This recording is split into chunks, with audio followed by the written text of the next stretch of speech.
This week on the Taking 20 podcast.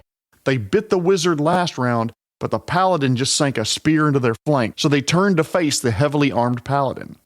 Never mind that they could probably kill the wizard in a couple of good solid hits, that isn't weighed into their calculus.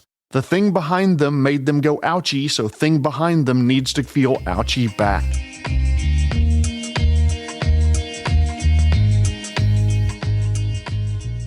Thank you for listening to the Taking 20 podcast, episode 203, the first of a couple of episodes on tips for DMs on how to run enemies in a more varied way. I want to thank our sponsor, 3D Crafts and Curios. They print beautiful, epic quality geek and gaming gear for sale on their Etsy store, and they would make fantastic holiday presents. Head over to etsy.com/shop/3D Crafts and Curios or look for a link in the resources of this episode. While there, use the coupon code TAKING20, that's TAKING20, no spaces, and get 20% off your order through the end of the year. Also want to thank our other sponsor, Massages. I tried to be a masseuse, but I just didn't have the skills for it. I guess I just rub people the wrong way. If you like this podcast, please help spread the word about it. Even just linking an episode and putting it on your social media profile helps get the word out, and if you wouldn't mind, I would greatly appreciate it if you did it. I am a tiny podcaster, and I don't have the money to sponsor anything big like an episode of Critical Role or anything, so word of mouth is all I've got. Please help me get the word out.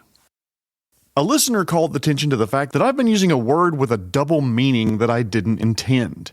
Sometimes when I'm referring to enemies, I'll use the term baddie. What I mean is anything that's antagonistic towards the party. For example, if the party's ambushed by enemies on the road, I've often used the term baddie to refer to the ambushers. Evidently, baddie can also mean a good-looking girl. For anyone who was confused by my use of the term previously, let me clarify. Not all baddies are baddies, but some baddies can be baddies, but that doesn't mean that just because someone is a baddie, they're automatically a baddie. They don't have to be a baddie, it's their choice to be a baddie. Clear? Good, let's move on. If there's one thing we GMs do a lot, it's run combat. Bandits and zombies and goblins, skeletons, kobolds, ghouls, trolls, and rats. Lots of rats. Lots, way too many rats. Individual rats, giant rats, rat swarms, and the list goes on and on. We run a lot of different combats from behind the screen, and for DMs, myself included, it's very easy to fall into a bit of a rut where most of our enemy combatants are the same, with just a different skin on them. Combat starts to feel samey, and it's all repeated over and over again. The enemies charge the party, and maybe some use abilities against them and try to wear down the PCs with a frontal assault. Maybe if the DM's feeling really creative, there's some range combatants that stay distant and pepper the PCs from behind cover. That's all well and good. Maybe your rank and file combat should follow that formula. But today I want to ask my DMs out there to think about fights against foes that are smarter than average, and how those combats would be different. And while we're at it, let's think about those opponents that are below average intelligence.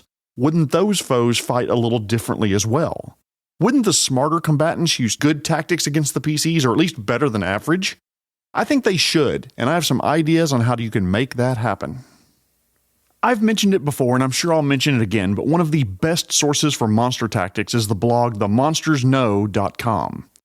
Keith Amon's blog and books of the same name are some of the premier sources for monster tactics anywhere you can find. Most of his advice is tailored towards the 5e stat blocks of monsters, but if you play Pathfinder or Starfinder, original D&D, or whatever, you can extrapolate those ideas about monsters by reading his examples. Let's start with creatures of low intelligence. I mean those creatures with intelligence scores down below 6, so modifiers approaching -3 or even -4 or maybe even lower. The temptation is to always play them as stupid, hit with a club. But not all low intelligence scores automatically mean they're dumber than a bag of hammers. A low intelligence score could easily mean that they are just slower to grasp new concepts, but the ones they do know, they're really, really good at them. Even in the 5th edition Player's Handbook, intelligence is defined as including memory, mental acuity, accuracy, and the ability to reason. Low intelligence enemies may be ones that act purely on instinct. They may only understand a limited range of inputs that they can respond to. Think about low intelligence creatures a lot like dinosaurs, vermin, or animals like bears or crocodiles. Bears may have an intelligence modifier of -4 in 5th edition, but they are relatively smart, can tear open containers to get food inside of them, or if you watch that one movie, get jacked up on cocaine and learn how to open doors. Somehow. In Pathfinder 2e, guard dogs have an intelligence modifier of -4 as well. They can be trained to learn tricks and protect humanoids. They're not stupid. Heck, I had a dog when I was younger pull open the zipper on my school backpack to get at the beef jerky I had stashed there for snacks. Smart little bugger. She didn't rip the backpack at all, by the way. She just opened the zipper and tore open the sealed bag and had herself a feast. She had a bad day the next day when she had, let's just call it, digestive issues, but for about 30 minutes there, she was having a grand old time. She's not stupid. As a matter of fact, she was probably one of the smartest dogs I've ever had in my life, and I've had quite a few. Not all of them ate beef jerky, but that one got a rare treat. What she couldn't do very well is think about consequences of her actions. Her thought processes didn't go further than smell food, get to food, eat food. Now, for some reason, I'm pooping so violently that I can hover off the ground all the next day. I'm not sure why. I'd probably eat all that jerky again. A lower intelligence can show itself in a number of ways. It could mean any or all of the following. Limited ability to reason. This is the traditional view on low intelligence. They can take on new information but can't do much with it. For example, a low intelligence creature may not know what a wizard is, what magic is, how it works, and that magic wielding PCs have a lower armor class. Lower intelligence could mean poor impulse control, aka the Jeremy dog example. They're smart, but they have a blind spot and react emotionally or non-optimal ways about something, like in my dog's case, food. Inability to process new stimuli. Once they decide to do X, they don't change that decision even when the situation changes. For an example of this, I recently saw a documentary that talked about a certain species of ground wasp. They know they need to return to their nest, find the hidden entrance to their nest, and go down a tunnel to their young, for lack of a better term. When scientists expose the young to the air, thereby taking out the requirement to find the hidden entrance and go down a hatch, the ground wasp will literally land on its own young and look for that hidden entrance to the nest, not recognizing that they have already reached their young. They're like computer programs that execute instructions in order and don't have error-catching routines. Now here's where you could say, yes, Jeremy, it's like the scripts you write to automate some of your work. To which I couldn't say much because you're right, but shut up anyway. The creature uses the same tactic over and over again. That might be another indicator of low intelligence. They have one skill they use, and by Jove, they're going to use it over and over and over again, even when a different tactic might work better. They have a hammer, everything's a nail to them. They bite things that hurt them, but the flame oracle is currently wreathed in fire and burns things that attack them, which makes the creature bite them even more, which hurts them even more, even though it might be better for the creature to wait for the flames to go out or attack someone else. Low intelligence may mean that they make choices that aren't necessarily optimal for a given situation. I've used examples earlier. They don't use great tactics. They attack when they should defend. They double down when they should retreat. They go after suboptimal creatures that are harder for them to hit or could hurt them back rather than someone soft and squishy. A low intelligence may indicate more recklessness and willingness to put themselves in harm's way. They take risks that might not be worth the reward, but they make the decision anyway. Lower intelligence creatures may react with more emotion than logic. This one might seem to contradict what I said earlier, but all things being equal, I tend to play lower intelligence creatures as tending to attack the thing that hurt them last.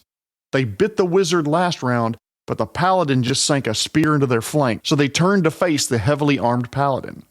Never mind that they could probably kill the wizard in a couple of good solid hits, that isn't weighed into their calculus. The thing behind them made them go ouchie, so thing behind them needs to feel ouchie back. If I'm running lower intelligent enemies when they're surrounded by multiple foes, I'll sometimes roll randomly to see who they attack. If they aren't specifically driven to drop an enemy as fast as possible, I'll let them snap or claw or spear whatever enemy catches their eye for that given attack. This means that enemies spread their attacks out across multiple PCs and the PCs survive even longer. Now, motivations for combat are always important to keep in mind. I'm going to speak in very broad terms here because I have an entire episode dedicated to this next week. They may want to eat what they're fighting, they may be protecting an area, they may want to prove that they're stronger or they're afraid, or they react and fight in certain ways out of self-preservation. Admittedly, I'm not going to have a comprehensive list, but you could add by accident, you could add others. I'm going to talk about this a lot next week, so tune in for that. Before I leave lower intelligence, though, I want to switch over to mindless creatures for a minute. Mindless creatures are usually raw read and react, input stimulus leading to action. They are borderline objects. They have no memory, no higher learning capability, but they do understand what they can do, just not those of others. Think of oozes and constructs, and even some undead that are listed as completely mindless, maybe with an intelligence score of 0. They have a hunger or hatred, and they will react to stimulus that supports that. Mindless undead, for example, tend to hate the living, so if they're not controlled, they will attack the living that they see close to them. A lot of oozes simply want to consume. They will react to whatever method they have of sensing potential prey, like sense or motion sense or tremor sense or whatever they have, and move or lunge to eat it. They're not considering possible alternatives or the fact that they just killed something 5 minutes ago and are in the middle of eating that. They are, sorry to use example again, but very simple computer programs. Living thing within 60 feet equals I'ma go stab it or pseudopod it or whatever. Low intelligence creatures are relatively easy to run in combat. Now, what I spend more time on when I'm preparing are highly intelligent creatures. Intelligent creatures are those with a relatively high intelligence, 12 to 15-ish for a score or a modifier of +1 to +2. These creatures are smarter than the average human and understand the concept of advantage when they attack. They use smart tactics. They generally won't leave a position of cover or advantage unless they have to, like to rescue a fallen ally, retreat from the battle, or to take advantage of a better position that they could occupy. They look for opportunities for a tactical advantage. They will flank or put their opponents off guard whenever possible. Melee combatants will work together to move to the opposite side of opponents, or will use maneuvers to put the creature they're attacking at a disadvantage, like tripping them. They have a general capability to recognize dangerous combatants and will focus fire to knock one of the PCs unconscious. They will use ranged allies to their advantage, firing from long range if the PCs don't have a lot of long-range options to counter it, and flipping that script if your game system gives ranged attackers a disadvantage or penalty while in melee. If they have primarily melee fighters, they will close to melee the dangerous ranged weapon users and spellcasters as soon as possible. They are smart. They will gang up on enemies to bring them down faster. That doesn't mean that automatically kills them, but they do try to knock them unconscious. They will set traps around their base to get an alarm when someone is sneaking around, and maybe even hopefully damage their foes badly before they have to engage with them in lethal combat. Intelligent enemies will choose to fight where they have an advantage. Classic example, kobold warrens. Kobolds are smart combatants who use their smaller size to their advantage. Even in their description in the monster manual, it says that warrens are built just high enough for kobolds to walk upright, while medium-sized creatures will have to crouch, squeeze, and would be easier to hit. They also fight at choke points where only one PC can get to them, but 3 or maybe even 6 kobolds can attack the PC back. If there's a support creature that heals their allies or boosts their allies' capabilities, intelligent combatants will recognize this and try to take them out to make the more dangerous opponents even easier to kill. And intelligent combatants work together, with frontline fighters blocking the way to the squishier healers or arcane casters behind them. Now, let's shift gears to highly intelligent creatures. And now, when I say highly intelligent, think 16 intelligence score or +3 modifier or higher. These creatures can think and plan and scheme and are in many ways the opposite of the list for low intelligent creatures I mentioned earlier. Think creatures like vampire lords, dragons, storm giants, and mind flayers. Highly intelligent creatures are prepared well ahead of time. They do all the things I talked about for intelligent creatures, and they've thought about fights and planned accordingly. They have contingencies, and sometimes contingencies for that. For example, dragons in their lairs. Most dragons are highly intelligent, and not only have their lair memorized, they've created locations that give them a tactical advantage. High ledges that they can fly to, secret entrances that they don't even tell their minions about, traps that they know by heart and can bypass at will, or one of my favorite tricks, traps that don't affect them but would do harm to any do-gooders trying to break in. For example, some sort of lich that has a lair with a necrotic damage trap. It doesn't affect them at all, it doesn't affect their minions at all, but a party wandering in, they're going to take serious damage from it. Another thing I think about with highly intelligent creatures is that I start using tips that I learned playing chess. I love playing chess with my son and with others, and I'll play highly intelligent creatures on a battle mat like I do chess. I will try to set up scenarios where big bads or their minions will threaten more than one creature at a time without being flanked itself, without giving up some sort of advantageous position. So it forces the party to decide who they want to protect or give a bonus to when they can't protect everyone. Do they try to save the fallen paladin, or do they try to drop the enemy minions, and which one would be better? I'm not going to tell you, you make the call. And at last, we're going to come to my most controversial tip, especially with highly intelligent enemies. Creatures at this intelligence range have capabilities beyond those that most of us have, and have processing capabilities that are likely beyond what most of us can mimic behind the screen. So, how do you role-play creatures of incredible intelligence when we're not there ourselves? You metagame, and you cheat just a little bit. Whoa, hey, Jeremy, no. Cheating is wrong, and DMs should never cheat. I hear you. Calm down for a second, take a breath. Way back in episode 31, I asked the question, should DMs cheat? In that episode, I talked about fudging die rolls behind the screen, ending fights early after heroic moments, changing armor class values as needed as buffs fall off the big bad behind the screen, whether those buffs exist previously or not. In that episode, I made the case that GMs can't cheat, since they are the sole arbiter of the rules at the table, and advised any cheating that you ever do behind the screen be for the purposes of a fun session and enjoyment by the player. Anyway, in this case, the super intelligent monster knows what buffs the party likely has and has plans to counter them. A bane to undo a bless. Bleed damage against creatures who can't stop bleeding easily. They're aware of the PC's tactics. If the PCs have ever fought any of their minions anywhere, even if you, the DM, have to give that monster a little bit of meta knowledge to role play that monster being aware of the PC's tactics. Remember, these are creatures with IQs above like 170-ish. That's Einstein level or even higher. They live in a dangerous world, and they use their brains as well as their brawn to make it in the big wide world. They're brilliant and can use that brilliance in unexpected ways. For example, the dragon sees the players approaching their lair from the south, where it happens to have a secret entrance. It would likely wait right at the entrance, watching the party. If they come in, they get a breath weapon to the face, followed by the entrance door being slammed shut. And if they approach the entrance and don't see the secret entrance and start to walk around the lair, it will pop out, breath weapon to the rear of the party as they're heading to the other side, and then will dash back into its lair and close the door behind it so the party can't get in.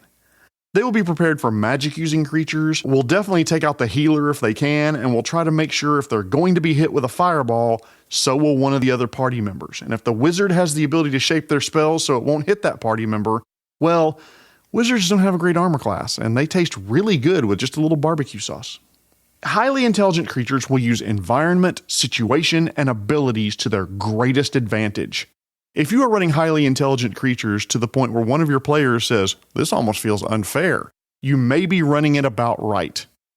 A team of highly intelligent creatures, like a coven of intelligent hags, not only know their abilities, but those of their teammates, and will position and maneuver in ways to maximize not only their ability to be effective on the battlefield, but those of their allies as well.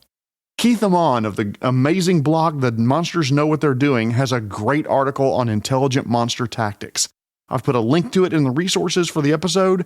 Go give that a read. It expands on this whole topic a lot more than I have time to in 20 minutes. Combat shouldn't feel samey.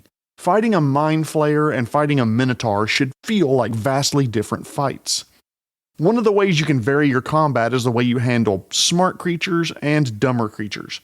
Let them react to combat differently, take different tactics, and be prepared in different ways, and I'll bet you and your players would have fun doing it.